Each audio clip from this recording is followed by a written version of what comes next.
Ejercicio número 23 de carga eléctrica y campo eléctrico. El mismo plantea un electrón que está dentro de un campo eléctrico, el cual se encuentra dirigido hacia arriba. El mismo viene con una velocidad inicial en un ángulo de 30 grados hacia arriba, según lo que representa la figura. Para analizar cómo se va a mover el campo, debemos recordar que si la carga es negativa, como en este caso, se va a mover en oposición al campo eléctrico, es decir que esta carga va a ir hacia abajo.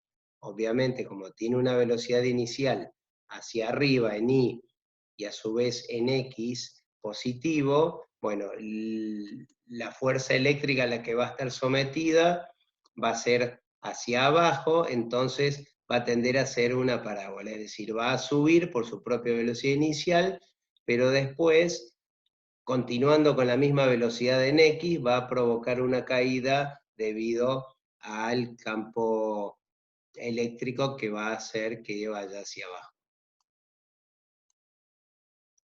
El punto B plantea definir el vector posición en un tiempo dado de 3.2 por 10 a la menos 8 segundos.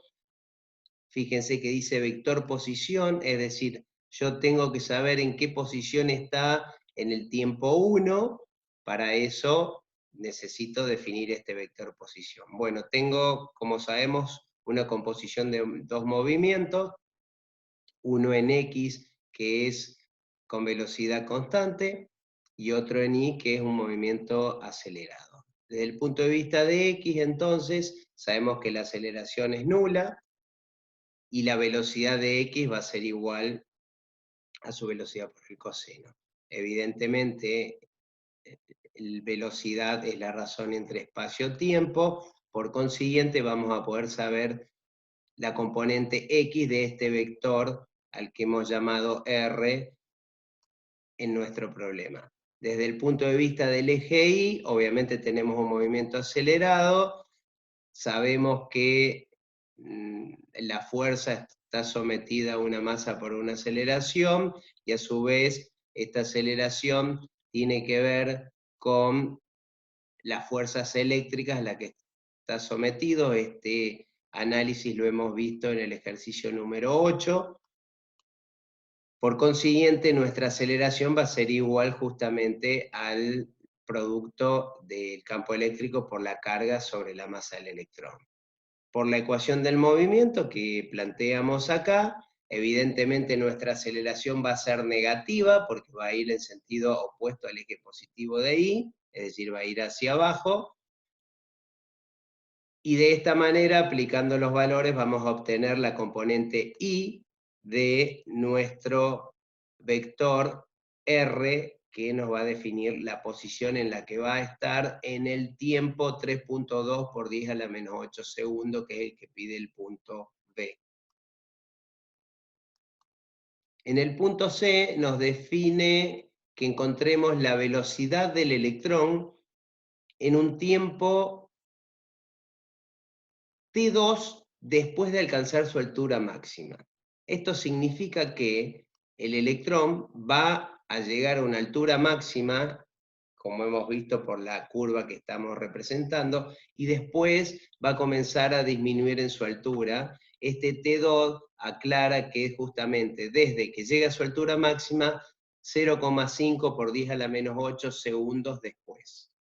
Es decir que debería estar por lo menos desde el máximo hacia la derecha, al cual denominaríamos esa velocidad como T4, es decir que T4 sería el tiempo total que demoraría en llegar hasta la mitad y posteriormente los 0,5 del tiempo 2 que tendríamos en el momento.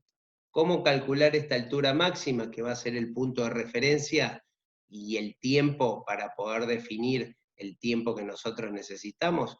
Bueno, evidentemente con la ecuación del movimiento, la aceleración la tenemos, el tiempo 3 es el que tenemos que saber, y la velocidad inicial en Y también la sabemos, la podemos calcular.